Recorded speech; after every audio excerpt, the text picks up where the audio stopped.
అవుతుంది. ఊరి బయట శివాలయం ఉంది.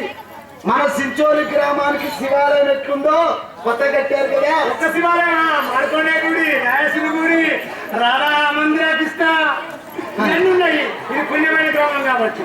అదే విధంగా ఆ శివాలయంలో వీర బ్రహ్మేంద్ర స్వామి వారు ఉన్నారు. గోవింద మహాలక్ష్మి గట్టికి తెచ్చుకున్నారు.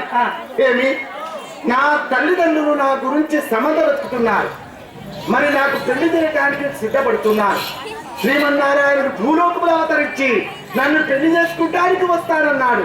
ఇంతవరకు రాకపోయారనే ఆలోచనతో ఉన్నారు.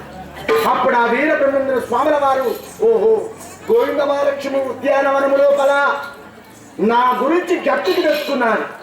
నా యొక్క దివ్య స్వరూపము ఆ గోవింద మహాలక్ష్మికి చూపిస్తారని ఆ ఉద్యానవనంలో మర్రి చెట్టు కింద కూర్చున్నాడట.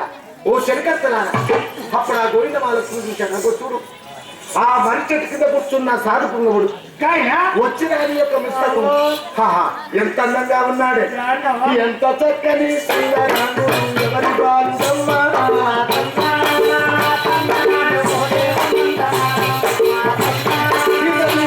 స్వరూపము చూచినంతలో దిగులు చెందమ్మకు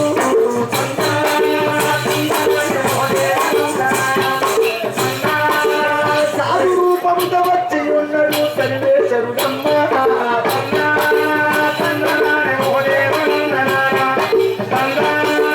కన్న తల్లియు తండ్రి ఎవ్వరో కాంత ఏం సేదో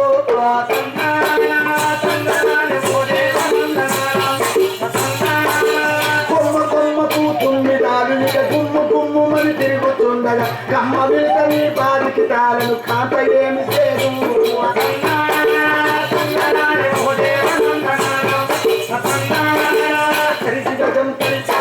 అప్పుడు ఆ గోవింద మహాలక్ష్మి గతం ఏమో పడ్డానికి